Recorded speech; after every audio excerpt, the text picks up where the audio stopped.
Admiral, can you confirm, is the president currently actively considering potential attacks inside Iran? We are not looking for a war with Iran.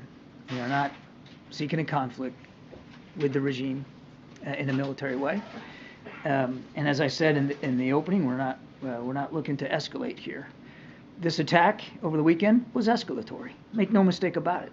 And it requires a response. Make no mistake about that.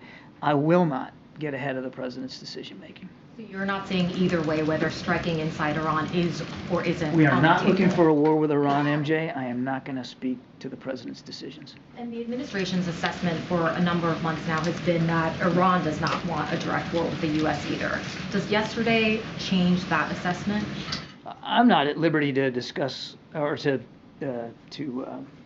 speculate about what the Supreme Leader wants or doesn't want.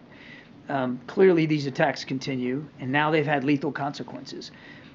We know these groups are supported by Iran. Make no mistake about that. We know that. And this administration has taken action in the past to hold them accountable, and we've taken action over the last 3 years to hold Iran accountable for a range of destabilizing activities. Issued more than 500 sanctions, or 500 entities sanctioned, just since we came into office, as well as changing our force posture in the Middle East appropriately.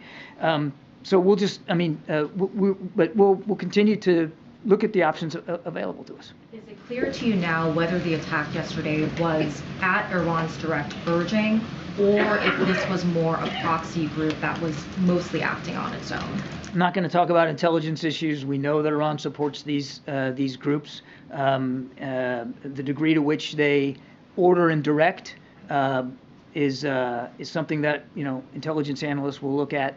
We know they support them. We know they resource them. We know they train them.